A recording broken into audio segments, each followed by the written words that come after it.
करना है कि किसी भी तरह से प्रयास करके इसको छोड़ दो। अब एक बात गौर करेंगे, यानी 26 के 50 तक जकड़ने में जो लगा, 51 से 75 तक छूटने में उसको लगाना है। तब 75 के बाद क्या आ गया? संन्यास। मानो चौथे पुनः कानन जाही। अब चौथा पुन जब 75 के बाद 76वां जब आ गया, तब क्या करना है? आपको वन चला जाना है, जंगल में चला जाना है। अब एक बात गौर करें, ये संन्यास क्यों बना, क्या है ये? जब तक आपकी इंद्रियां कार्य करने के लायक थी, रक्षा करने के लायक थी, व्यवस्था करने के लायक थी, तब तक तो आप पकड़े, जकड़ने और छोड़ने में गवा दिए। जकड़ने और छोड़ने में, चिपकने और छूटने में 25 वर्ष चिपकने में और 25 वर्ष छूटने में आप असली उम्र तो गवा दिए। 75 वर्ष के बाद आपकी इंद्रियां सब हो गई शिथिल, पैर चलने लायक नहीं रह गया, आंख करने लायक नहीं रह गया, आंख देखने लायक नहीं रह गई। ये सारी इंद्रियां जो है अपने आप में शिथिल हो गई। तो अब जंगल जाइए, टहलिए भाई, आप मजा चखिए गृहस्थ होने का। भूख से तड़पेंगे, क्षमता नहीं रहेगी पेड़ पर चढ़कर फल तोड़ने की, तड़पिए। प्यास से तड़पिए, पैर में क्षमता नहीं है कि झरना में उतर करके जल पी ले, प्यास से तड़पिए। भूख से तड़पिए, कोई खाना देने वाला नहीं है, फल पेड़ पर है, तड़पते रहिए, चढ़कर तोड़ने की क्षमता नहीं रह गई है। प्यास से तड़पिए, झरने में उतर कर पीने की क्षमता नहीं रह गई है। जंगल में जा रहे हैं, कोई खूंखार जानवर भी आवाज दे रहा है तो तड़पिए, भागने की क्षमता नहीं रह गई है,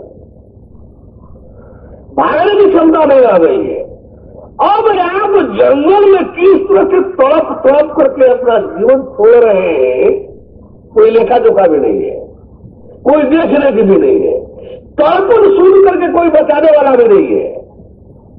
तो तड़प तड़प करके नाश को प्राप्त होइए। कौन लेखा जोखा देखने जा रहा है कि आपकी क्या गति हो रही है? यही है आपका संन्यास, यही है आपका संन्यास। क्यों कि गृहस्थ का जो भोग है वो संन्यास लेने के लिए मजबूर करेगा। इस जो गृहस्थ में जो गिर करके भोग रूपी जो पाप में जवानी गवा दिए, भोग के पीछे जो जवानी जो है जो गवा दिए, वही तड़प तड़प करके संन्यास में मरिए, तड़पिए। हम तो जो देख रहे हैं कि संन्यास क्या है, इस गृहस्थों को दंडित करने की व्यवस्था है। गृहस्थों को जो अपने जमाने में कुछ कर लेने की, कर गुजरने की क्षमता शक्ति थी, उसका जो दुरुपयोग किए, उसी दुरुपयोग का दंड भुगतना है संन्यास में आपको जंगल में जाकर के। इसके सिवाय मुझे कुछ नहीं दिखाई देता है। कोई जानकार यदि हो और ऐसी प्रक्रिया प्रवृत्ति न हो तो हम चाहेंगे उसको माइक देंगे, कुर्सी देंगे और चाहेंगे कि वह इसकी डिटेल व्यवस्था हो बतावे, वो क्रॉस करे, हम उसका समाधान दे रहे हैं, वो शंका रखे प्रश्न करें और वो बतावे हमको। हम भी 2, 4, 10, 5 प्रश्न करते हैं, हमको संतुष्टि दे दे, सारी जनता छोड़ दे। यही तो है आश्रम। कौन कहेगा गृहस्थ आश्रम? एक हम गिर गए, फंस गए तो 3 चरण में बर्बाद हो गया। एक वही के लिए कहा कि आवत देहम तिष्ठो तावत तक तुम समझ बैठे। विष्णु जी जब गरुड़ को उपदेश दे रहे थे तो कहे कि गरुड़, जब तक शरीर में कुछ करने कराने की क्षमता है, घूमने फिरने बैठने उठने की क्षमता है, तब तक ही तत्व का अभ्यास कर लेना चाहिए। तत्व का अभ्यास क्या है? जीव को मोक्ष और जीवों को सर्वोत्तम जसकृति,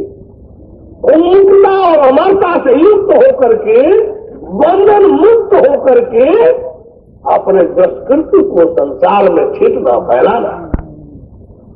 ज्ञान की मर्यादा स्थापित करने जब चलेंगे तो ज्ञान जो है बिना आधार का तो स्थापित होगा नहीं।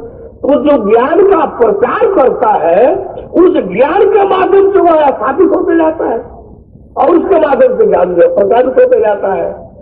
तो हम जो है ये जो 3 आश्रम को आकर के गृहस्थ वानप्रस्थ को संन्यास किया गया, या इसी गृहस्थ रूपी विकृति का, इसी गृहस्थ रूपी गिरावट का दुष्परिणाम है कि जैसे चिपके थे वैसे छूटिए, और छूटने के बाद चिपक करके जो कर गुजरने वाले समय को जो आपने बर्बाद कर दिया, उसका परिणाम चौकर जंगल में घेरिए, तड़प करके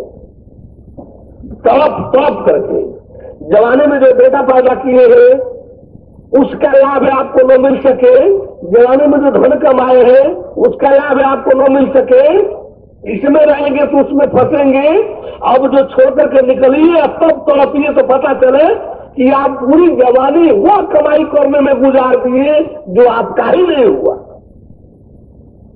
आपको जवानी में वह कमाई कमाना चाहिए कि एक नहीं छुड़ाने वाला है, हमको छोड़ने की जरूरत है क्यों?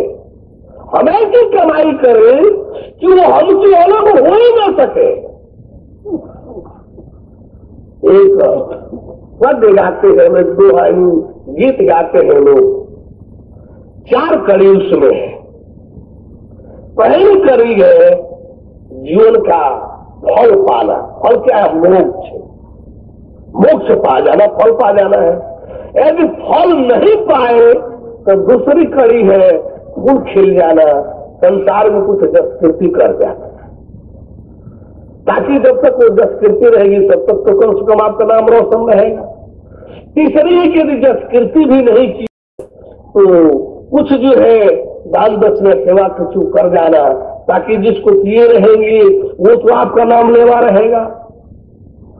चौथे है कि वो भी जब आपके पास नहीं है तो सेवा टहल करके अपना जस मर्यादा स्थापित कर दो। तो इसमें एक है कि नेकी का कर्म कमा जा रे दुनिया से जाने वाले, नेकी का कर्म कमा जा रे दुनिया से जाने वाले, यह तन तेरा एक तरुण है और नेकी एक क्षीर सागर है। ये तन तेरा एक तरुण है, नेकी एक क्षीर सागर है। इस तरुण का फल खा जा रे दुनिया से जाने वाले, नेकी का कर्म कमा जा रे दुनिया से जाने वाले। ये जो तरुण है और नेकी जो इसमें क्षीर सागर है, तो क्षीर सागर में रहने वाले विष्णु को प्राप्त कर ले, मोक्ष की प्राप्ति हो गई। तो आपको इस तरुण का फल जो है क्षीर सागर में रहने वाले परम प्रभु को प्राप्त करना है। यदि आप पा गए तो आपकी नेकी का फल मिल गया। आप यदि आप नहीं प्राप्त कर सके, आप एक लाइन गिर ही गए, आपको फल नहीं मिल सका, तब क्या करेंगे? तो अब पछताए क्या होता है जब चिड़िया चुन गई खेत, क्या बरसा जब किसी सुखाने, आज समय चूक पुल का पछताने।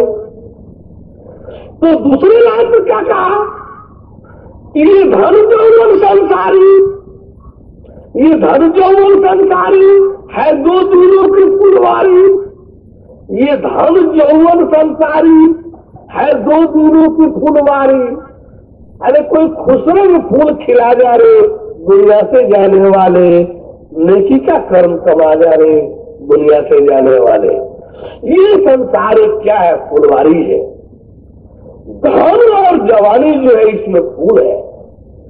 हमको कोई ऐसा खुशरम फूल खिलाना चाहिए कि हर आने देखने वाले को लगे कि हाँ ये कुछ है। यानी कोई ऐसा जसकृति का काम है कि धन जौवन है तो कुछ ऐसा जसकृति का काम करे कि वो समाज में जो है जो ही गाने देखे वो उसको पाकर के खेल जाए, प्रसन्न हो जाए। यानी फिर क्या कहते हैं? यदि जसकृति वाला काम भी आप नहीं कर सके तो फिर तीसरा क्या है कि तुझसे धन अंत में छूटेगा, तुझसे धन अंत में छूटेगा, ना जाने किस राह लूटेगा। तुझसे धन अंत छूटेगा, ना जाने किस राह लूटेगा। इसे परहित हेत लगा जा रे दुनिया से जाने वाले, नेकी का कर्म कमा जा रे दुनिया से जाने वाले। यदि आपके पास धन है, ये धन पता नहीं आप किस गति को ले जाएगा। ये धन जो है आपको छोड़ करके तो जाना ही होगा, और छोड़ने के बाद इस धन की कौन सी गति होगी पता नहीं। इसलिए आप इस धन को किसी परहित हेत लगा दीजिए, किसी परमार्थ में नहीं मिलता है तो परोपकार में इसे ऐसा लगा दीजिए ताकि एक नेकी तो रह जाए, निशानी तो रह जाए। इसे परहित हेत लगा जा रहे दुनिया से जाने वाले, नेकी क्या कर्म कमा जा रहे दुनिया से जाने वाले। ये कहे कि हमारे पास तो धन भी नहीं है, फिर क्या करें? तब कहते हैं कि कर तन तो है ना, शरीर तो है ना, कर दिन दुखियों की सेवा, कर दिन दुखियों की सेवा, जग सेवा है सुख देवा। कर दिन दुखियों की सेवा, जग सेवा है सुख देवा। 10 पाना है तो पा जा रे दुनिया से जाने वाले, नेकी का कर्म कमा जा रे दुनिया से जाने वाले। यदि 10 पाना है और कुछ आपके पास नहीं है तो शरीर से इसी को दिन दुखियों की सेवा में लगा दीजिए, जीव के कल्याण में लगा दीजिए, धर्म धर्मात्मा धरती की रक्षा में लगा दीजिए, 10 कीर्ति पा लीजिए। अंतिम कड़ी में कह रहे हैं ये कंचन काया तेरी। कहते कि मेरे पास तो कुछ है ही नहीं है। क्यों नहीं है? अभी आपका काजे की अंगुली दे दीजिए ना, बराबर हम 40 जोड़ करके दे दे रहे हैं, तो दे दीजिएगा। गरीब होगा वो नहीं देगा, अमीर होगा काजे का हम सोना वजन करके दे दे रहे हैं, वो थोड़ा दे दीजिए, कोई दे देगा? कहे कि हम सोना वजन करके दे दे रहे हैं, अखिया दे दीजिए, वो दे दीजिएगा। इतना धन खजाना तो आपके शरीर में पड़ा हुआ है। ये कंचन काया तेरी, ये सोने की कीमत जैसी कीमती शरीर काया है। ये कंचन काया तेरी, होवंत राख की ढेरी। अरे इसके जो बने बना जा रहे दुनिया से जाने वाले, नेकी के कर्म कमा जा रहे दुनिया से जाने वाले। ये कंचन काया है, ये सोने से ऐसी कीमती शरीर है। अंत में इसकी गति क्या है? राख हो जाना है, मिट्टी में मिल जाना है, पानी में घुल जाना है। तो ये जो कंचन सोने की जैसी शरीर, कीमती शरीर, और जिसे राख ही हो जाना है, तो अरे भैया इस राख होने के पहले इसके जो कुछ भी बने संसार में कुछ बना तो जाइए, कुछ कर तो जाइए। आने वाले के लेके निशानी तो रह जाए, आने वाली पीढ़ी नाम लेवा तो रह जाए। तो ये कंचन काया तेरी, वो अंतराक्ष की घेरी, इससे जो बने बना जा रहे दुनिया से जाने वाले, नेकी का कर्म कमा जा रहे दुनिया से जाने वाले।